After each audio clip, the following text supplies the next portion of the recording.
Didn't I say that I like you? I truly mean it. Seryosong wika nito nang magtagpo ang kanilang mga mata. Hindi siya nakapagsalita. Napalunok pa siya ng ilang beses ngunit hindi niya mahanap ang boses at tanging ang lakas ng pintig ng kanyang puso ang kanyang naririnig. Oo, narinig na niya sa binata before na gusto siya nito pero hindi naman niya akalaing seryoso ito. Kasi ang akala niya noon ay pinagtitripan lamang siya. Gosh, she never been too nervous in her life.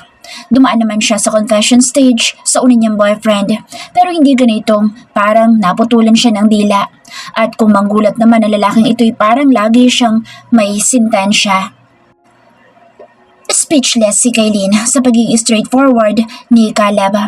Ang pag-amin nitong may gusto siya sa dalaga ay talaga namang nakapagpakaba sa dibdib ng dalaga. Sinong mag-aakala na ang isang rich and famous at CEO ng pinakamalaking holding company sa bansa na si Caleb Del Mundo ay magkakagusto sa simpleng secretary na katulad ng dalaga. Kaylin wasn't rich or famous and had nothing to attract Caleb's attention. She was just an ordinary woman living an ordinary life with exceptional beauty of a celebrity. Tanging maipagmamalaki lamang nito ay matyaga at maayos na pagtatrabaho at syempre mapagmahal na ate sa mga nakababatang kapatid. Ngunit sa kabila ng pagiging doubtful ng dalaga sa sarili ay hindi naman ito mapigilan ang nararamdamang kilig. Dream come true kaya para sa katulad niyang babae ang mapansin ng isang Caleb Del Mundo. Sa taglay nitong kagwapuhan, tuod na lang siguro ang babaeng hindi magkakagusto sa binata. Pero syempre, trabaho naman ang pakay ng dalaga kaya hanggang tanaw lamang ito. Kinikilig man ay sinasarili na lamang iyon. But now she was too obvious because she couldn't suppress the smile that bloomed on her face right in front of him. Upang hindi masyado mahalata ng binata ang sobrang pagkakilig ay kinuha ng dalaga ang isang basong tubig at patay mali siyang lumagok. Ang sarap din ng tubig nila dito. Saan ng dalaga pagkatapos? Nakatuon pa rin kasi ang mga mata ni Caleb sa kanya at hindi niya alam kung paano kumilos ng maayos sa harapan nito sa ngayon. Sa ginawi niya ay napangiti ang binata. Pagkatapos ay naiiling na kinuha din ang baso ng tubig at uminom din. Kaya Calvin? Halos kabababa pa lamang ni Caleb nang ininom ang baso sa table ay may narinig silang tumawag sa binata. Magkasabay pa silang tumingin sa paligid upang hanapin kung nasaan at sino ang tumawag dito. You're here too? Hindi makapaniwalang turan ni Abby nang makita ang pinsan na nakikipag-dinner date sa sikat na romantic fine dining. Palabas na mga ito sa resto habang sweet na nakaangkla sa bisig ng boyfriend na si Ivan. Abby! Excited na wika ng binata pagkakita sa paboritong pinsan. Tumayo pa ito mula sa kinaupan upang salubungin ang malambing na pagbati ni Abby. Bro! Bati nila ni Ivan sa isa't isa kasabay ng pagbunggo ng kanilang kamao. Kylie told me na pinuntahan mo siya kanina and she's so happy and thankful for your presence dahil kumalma daw ang kanyang anxiety. Sino palang kasama mo dito, kuya? Masayang tura ni Abby sa binata kasabay ng pagtingin nito sa kasamang babae ng kanyang pinsan. The lady looks prim and classy at kahit botong-boto ito sa best friend para sa pinakamamahal na pinsan ay na-excite din siya sa kadate nito. Ngunit nang makilala ang magandang kasama ng kuya Caleb niya ay agad rumihistro ang pagkadismaya sa mukha ni Abigail. Gosh, you're so tasteless, Kuya Calvin. Why don't you invite Kaylin to be with you here instead? Nakaroll ang matang tura ni Abby. Babe, agad namang saway ni Ivan pagkarinig sa patutsyada ng kasintahan pagkatapos ay sumulyap kay Kaylin na tila humihingi ng pasensya. Abigail, that bratty behavior follows you everywhere. Are you two leaving now? Naiiling na tura ni Caleb sa pagkamaldita ng pinsan pagkatapos ay pasimpleng sumulyap sa dalaga. Abigail's offensive remarks might offend her, but to her surprise, she remains calm and smiling. Yes bro. Actually, palabas na kami nang maispatan ka ng pinsan mo. Tugon ni Ivan at tumango naman ang binata. We're heading out to. Sunod na kami sa inyo. Si Caleb pagkatapos tumingin sa kanyang relo. Okay bro, mauna na kami sa labas. Kaylin. Si Ivan na sumanya sa dalaga. Tanungan lamang ito ng dalaga kasabay ng bahagyang pagngiti. Mauna ka na sa labas, magsi-CR lang ako. Tura ni Kaylin sa binata nang makalayo ang dalawa sa kanilang table. I'll wait for you here. Giit ng binata ngunit ngumiti siya dito. Saglit lang ako. Mauna ka na lang sa labas para hindi ka mainip. Saad niya tila nagdadalawang isip pa ito. Are you sure? Yeah, sige na. See you outside. Wika niya dito. Pagtayo niya ay sumanya siya sa binata upang tumungo na sa comfort room. Kanina pa siya naiihi kaya pinauna na lamang niya ito sa labas para hindi mag-isang naghihintay sa kanilang table. Baka isipin ng iba na niliyasan ito ng kadate o di kaya naman ay hindi sinipot. Nakahinga ng maluwag si Kylie nang maibuhos niya ang lahat ng naipong ihi sa kanyang puson. Kanina pa sana siya magpapaalam kay Caleb upang mag-ZR ngunit nagkataong nakita sila na magkasintahang Ivan at Abigail. As expected ay pinaringgan na naman siya ni Abigail kahit mas pinili niyang manahimik. Ayaw niyang nakikisawsaw sa usapan lalo na kapag nandoon si Ivan. Baka mas lalong isipin nito na nagpapapansin pa siya sa nobyo nito. Wala siyang balak patulan ito kaya imbes na mainis sa mga patutsada nito ay ginitian niya na lamang. Paglabas niya sa toilet cubicle ay naghugas siya ng kamay. Pagkatapos ay inilabas ang pulbo at lipstick sa clutch bag upang mag-retouch. Nagpapahid siya ng lipstick sa labi na may tumabi sa kanya. Pasimple niya itong tiningnan sa salamin sapagkat halos bungguin siya sa lapit samantalang napakaluwang naman ng space. Nagulat siya nang makita sa salamin ang nakahalukip-kip na si Abigail habang nakataas sa mga kilay na nakatingin sa kanya. Hindi na siya nagtaka kung nakapaskil sa mukha nito ang matinding pagkadisgusto ngunit wala siyang alam na kasalanan niya dito kaya nginitian lamang niya ito. Pagkatapos ay ibinalik ang pulbo at lipstick sa kanyang bag. Don't be delusional. Just because Kuya Caleb dated you doesn't mean he's serious. Maya-maya ay narinig niya ang tura ni Abby. Saglit siyang natigilan ngunit na naigang kagustuhang huwag na lamang pansinin si Abby kaya nginitian niya na lamang ulit ito. Even if you're pretty, you're still no match for Kylie. Dagdag pa ni Abby sa ginawa niyang hindi pagpansin dito. I'm not competing to anyone. Simpleng turan niya bago binitbit ang bag upang mauna nang lumabas. Baka maubos ang pasensya niya kay Abigail at patulan niya ito. Ngunit balak yata ng babaeng ito na sagarin siya sapagkat ibinalandra ang sarili sa kanyang daraanan nang kumilos siyang palabas. What do you want? Hindi na niya maitago ang inis sa ginagawa ni Abigail. Ano pa kaya ang gusto nitong mangyari samantalang ipinaraya na niya si Evan dito? Ni hindi nga ito nakarinig ng kahit na anong salita mula sa kanya kahit inagaw lamang nito si Evan sa kanya. Leave my Kuya Caleb alone. Sa halip na matinag si Abigail sa pagpapakita niya ng inis, ay mas matapang pa itong makapag-utos sa kanya. Sa sinabi nito ay bahagya siyang natawa at nailing. Pati ba naman ang relasyon niya sa binata ay pinakikialaman pa nito? I don't get it. Nasa iyo na ng tuluyan si Ivan at wala akong balak na sirain kung anong meron kayong dalawa. Sa katunayan, masaya akong malaman na mas masaya siya sa piling mo. Kaya kung iniisip mong babawiin ko pa siya sa iyo, nagkakamali ka. Ivan is all yours. Saad niya upang mapanatag ng isip nito. Naintindihan naman niyang normal sa isang kasintahan na isecure ang relationship pero gusto niya isaksak sa isip ni Abby na hindi siya thrilled sa relasyon ng mga ito. Baka iniisip nitong gusto pa niyang bawiin si Ivan dito. I don't like you for my Kuya Caleb. Wika ni Abigail. Napatingin siya sa mukha ni Abby pagkatapos ay nakipagtitigan dito. He deserved better. Someone who belongs to his circle. Yung hindi ambisyosa at higit sa lahat, walang extra baggage. Sigurado naman akong gagamitin mo lang siya para sa kapakanan ng iyong pamilya. Pahayag ni Abby at sunod-sunod ang ginawa niyang paglunok dahil sa mga sinasabi nito. Dahil sa pangiinsulto ni Abigail ay halos umurong ang kanyang dila sapagkat nakakasakit na ng damdamin at nakakababa na ng pagkatao. You know what? Ang laki ng respeto ko sa iyo dahil sabi ni Ivan mabait ka, maalaga at marespeto sa mga tao. Sana nga hindi nagkamali si Ivan sa pagkakakilala niya sa iyo. Huwag ka mag-alala. Wala akong balak na makapagrelasyon lalo na sa Kuya Caleb mo. Sana maliwanag na iyan sa iyo. At sana tumigil ka na rin sa kakayamot mo sa akin dahil wala kang mapapala. Hindi ako kagaya ng iniisip mo. Mahirap lang ako pero marunong ako magtrabaho para sa sarili ko at pamilya ko. Itatak mo yan sa kokote mo. Mahabang litanya niya kay Abigail pagkatapos ay walang lingon likod na nilayasan ito at walang pakialam kung mabunggo niya ito. Dahil sa pagkakabalandra nito sa kanyang daraanan. Halos sumabog ang dibdib niya sa inis kay Abigail at kung hindi pa siya umalis ay malamang masabunutan niya ito.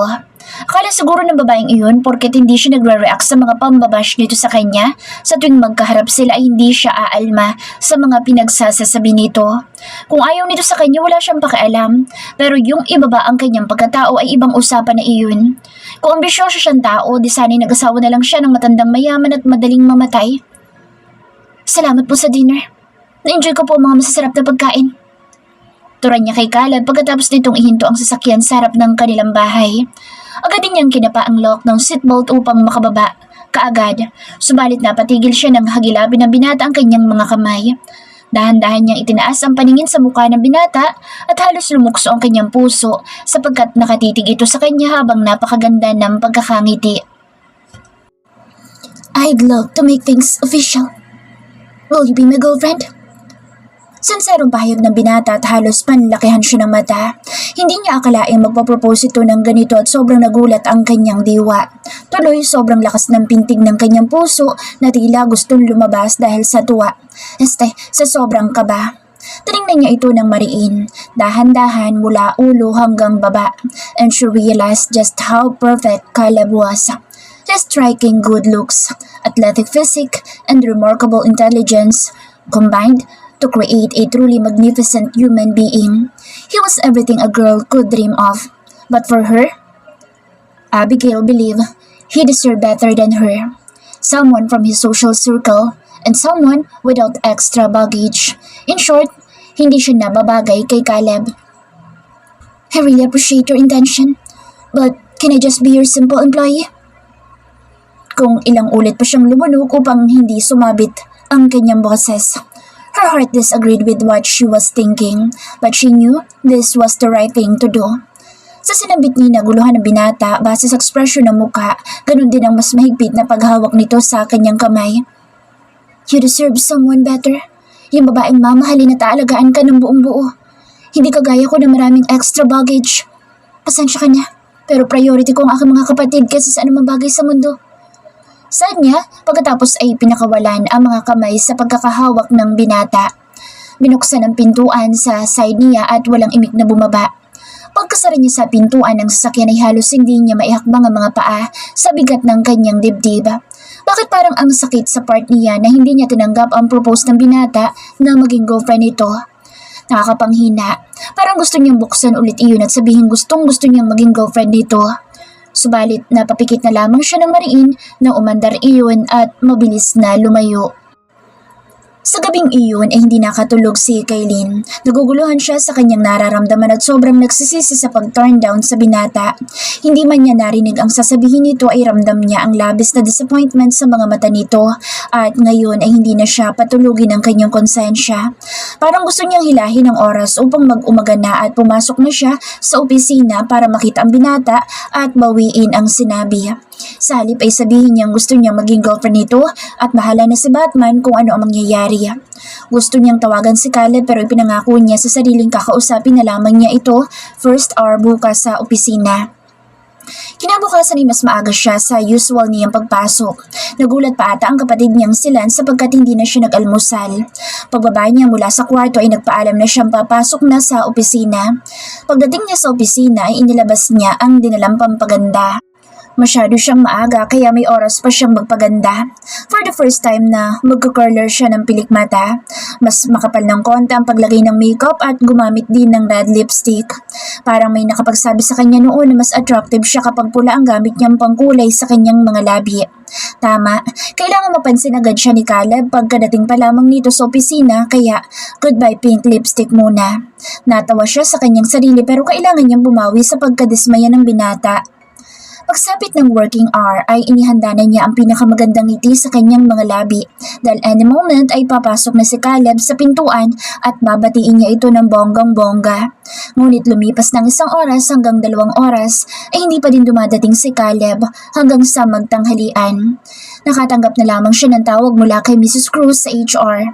Nag-out of the country ang binata at inutusan siyang gumawa ng arrangement para sa mga nakasked na kakausapin nito.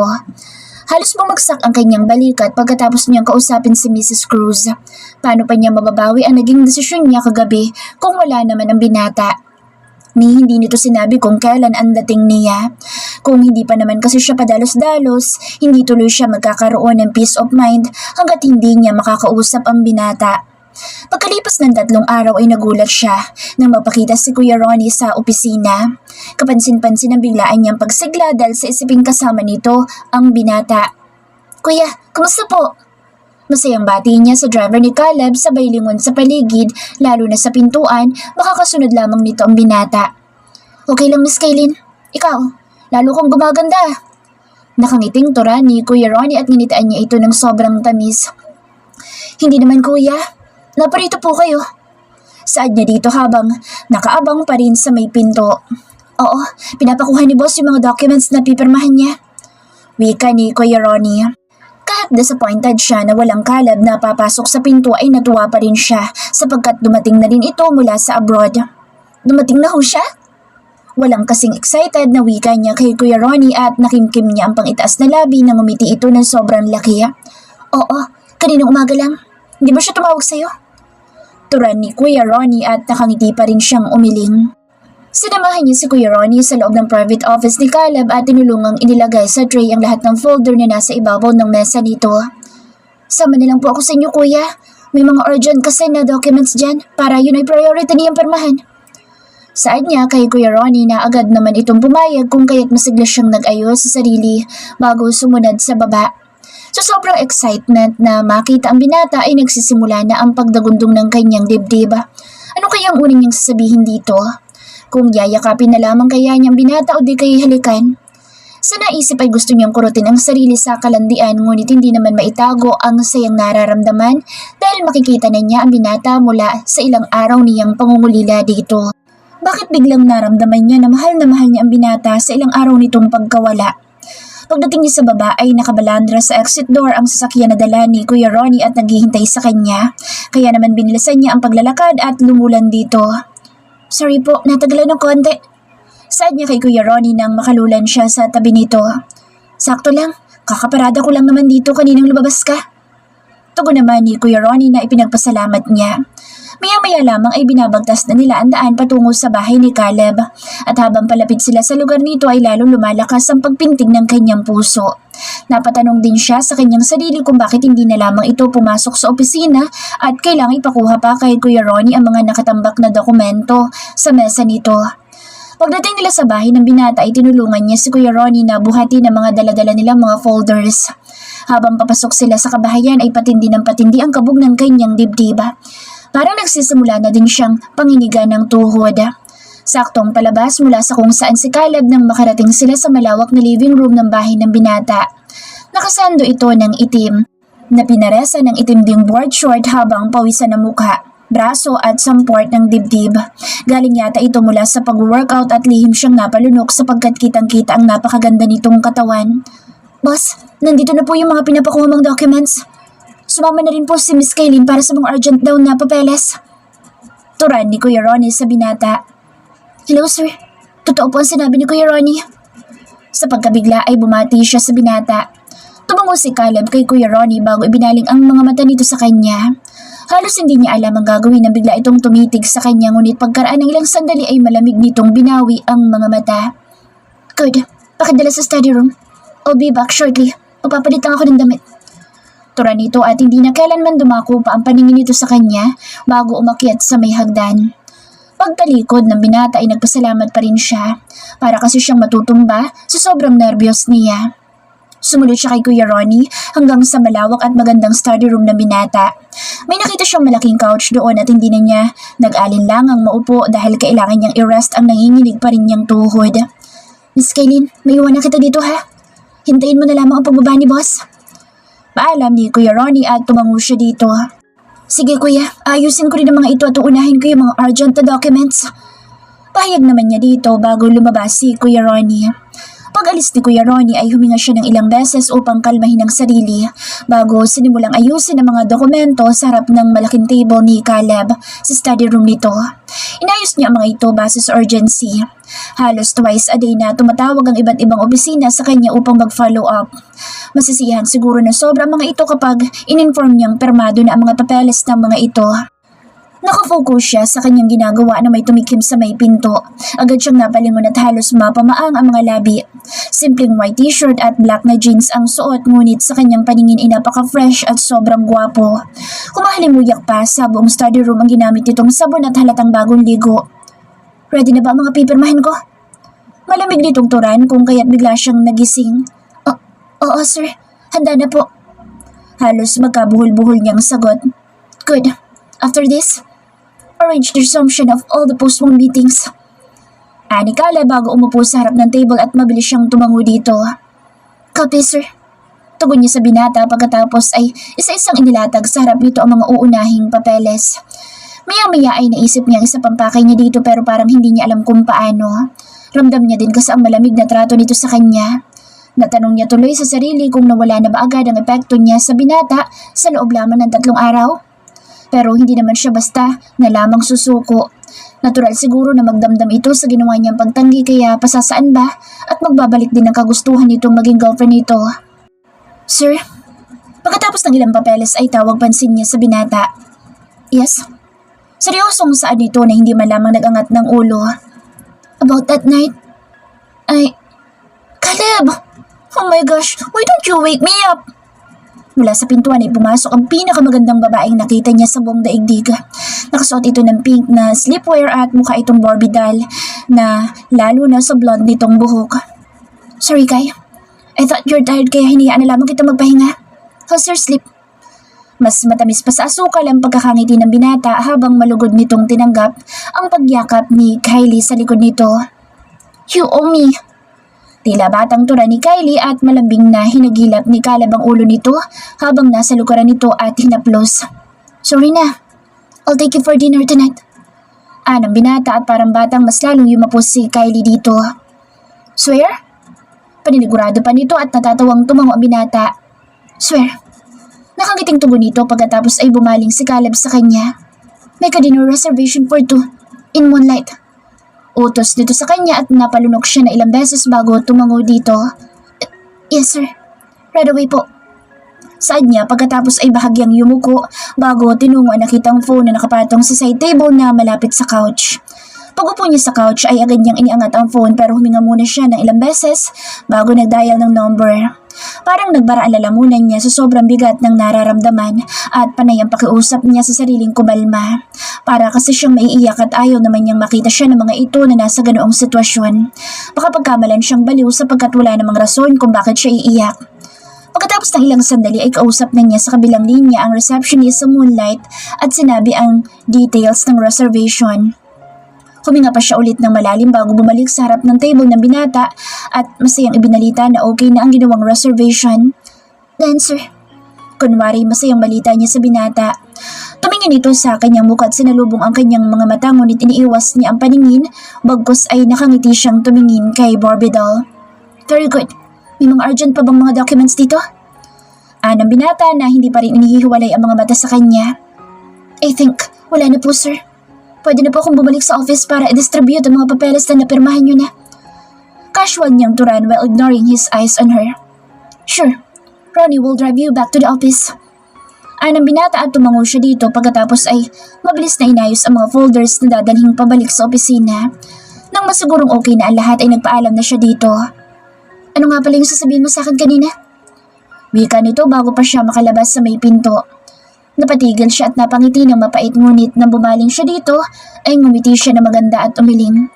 Wala sir. Sige po, alis na po ako. Send ko na lang po yung scan niyo sa email. Turan niya dito pagkatapos ay bahagyang yumuko bago tuluyang umalis. Kinahaponan ay hindi maiwaksi ang nararamdaman lungkot ni Kailin kahit inabala niya ang sarili sa mga gawain sa opisina. Hindi mawaglit sa kanyang isipan ang malamig na pagtrato sa kanya ni Caleb lalo na at nadatnan pa si Kylie sa bahay nito. Wala naman siyang karapatang magdamdam sapagkat wala naman silang relasyon ng binata kaso nanunood sa kaibuturan ng kanyang puso ang sakit dahil meron na agad itong iba. Parang 3 araw pa lang ang nakalilipas noong nag-propose si Caleb sa kanya. Bakit ang bilis namang nabaling agad sa iba ang paningin nito? Ibig sabihin, hindi seryoso ang binata noong alukin siya nitong maging girlfriend niya. Sa labis na lungkot at kaguluhan ng isip ay hindi siya agad umuwi pagkatapos siya mag-out sa opisina. Nagtuloy siya sa mall at naglakad-lakad. Gusto niyang malibang upang makalimutan ang nararamdaman. Baka kasi magkulong lamang siya sa kanyang kwarto at iiyak. Baka mag-alala lamang ang kanyang mga kapatid. Pinakaayaw pa naman niyang mag-alala ang mga ito sa kanya. Hindi siya nakontento sa paglalakad ay bigla na lamang niyang naisipang pumasok sa sinihan. First time niyang pumasok doon na walang kasama at naupo na lamang sa bandang walang katao-tao. Ngunit hindi nagtagal ay lumabas din sapagkat hindi naman niya maintindihan ang kwento kaya pumunta na lamang siya sa grocery store at namili ng kung ano-ano. Medyo natuwa siya na makitang puno na ang tulak-tulak niyang lagayan ng mga pinamili at sa unang pagkakataon ay ngayon lamang siya hindi umaray sa laki na ibinayad niya. Parang hindi niya naisip na allowance niya iyon ng halos isang buwan. Pagbaba niya sa may taxi ay agad namang bumukas ang kanilang gate at iniluwas si Mark. Ate, saan ka galing? Bakit ngayon ka lang? Saad dito na parang dumanas ng matinding pag-aalala. Napakunot siya sabay tingin sa relo sa kanyang bisig.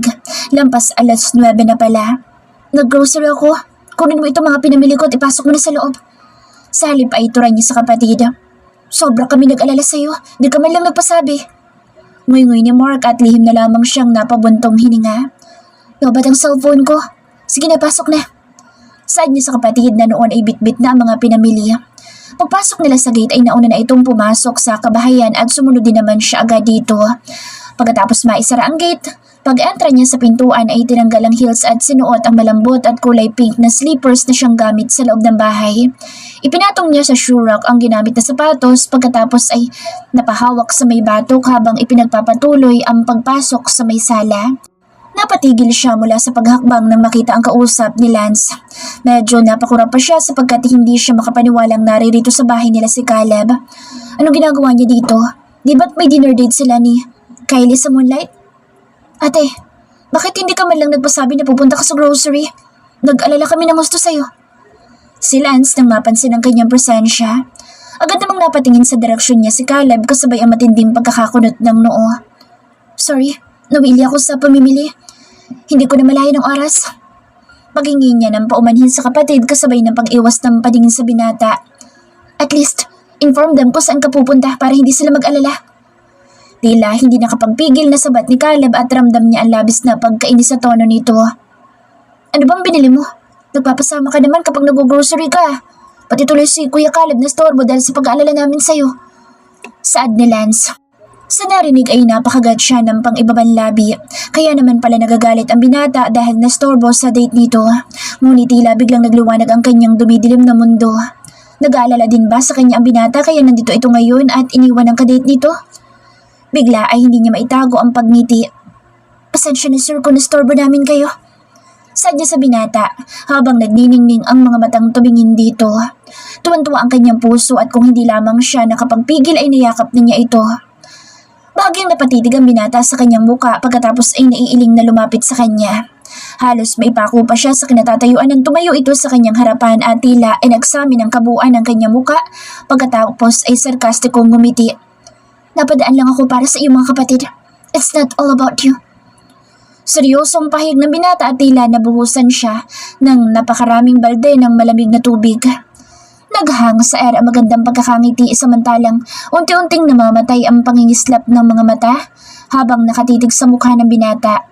Kung tutuusin wala naman talagang rason na ma-offend siya pero bakit parang nasuntok siya ng ilang beses sa dibdib at damandama ng buong katawan ng sakit. Ganun po ba? Maraming salamat po sa pagdalaw niyo sa akin mga kapatid. Maya-maya ituran niya with her fake smile. Mula sa araw na ito hindi na talaga siya mag-a-assume ng kung ano-ano sa lalaking ito. Napatitig sa kanya ang binata ngunit iniwan niya ito mula sa kinatatayuan at ginawang normal ang pagkilos. May binili akong pizza dyan, Mark. Kunin mo't magmerienda kayo. Saad niya sa pangatlong kapatid na noon ay saktong palabas sa kusina. Sa kusina yata nito idanradyo ang mga binitbit na groceries. Nasaan si Guy? Wika pa niya na makitang wala sa paligid ang bunsong kapatid. Pumasok na sa kwarto niya ate. Inaantok sa paghihintay sa'yo kanina. Tugon ni Mark at pasimple na naman siyang tumingin sa orasan bago tumango. Okay, ilabas mo na yung pizza at magmerienda kayo. Titingnan ko lang si Carl sa taas. Baka naglalaro lang iyon sa kanyang cellphone.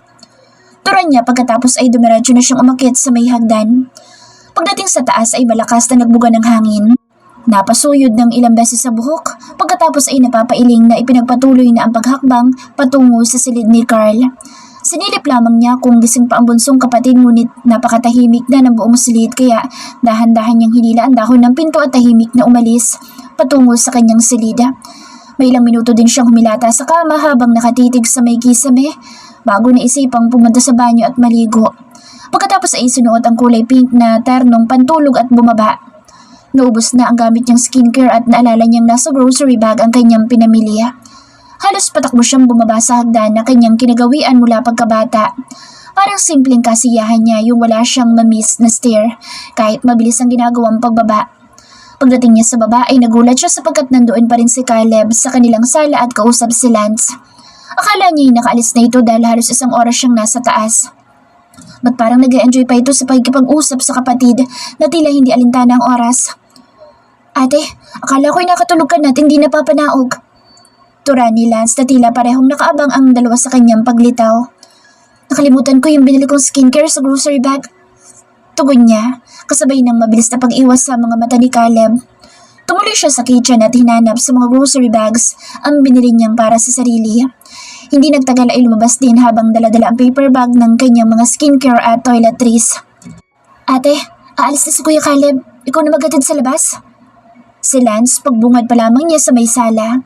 Napatingin siya sa binata ngunit agad ding inalis at naghanap ng pagpapatungan ng dalang paper bag. Sure, tapos na kayo mag-usap? Saad niya sa kapatid at natawa ito kasabay ng pagtango. Sige, ikaw na bahala mag-ayos sa mga pinamili ko kanina. Turan niya sa kapatid at mas lalong lumawag ang pagkakangiti nito. No problem. Ate, sige na, iatid mo na sa labas si Kuya. Ani Lance pagkatapos ay nakangiting bumaling kay Caleb. Ingat sa pagdadrive Kuya Caleb at salamat sa pagdalaw. Ani ng kapatid sa binata pagkatapos ay nagbungguan ng kamao.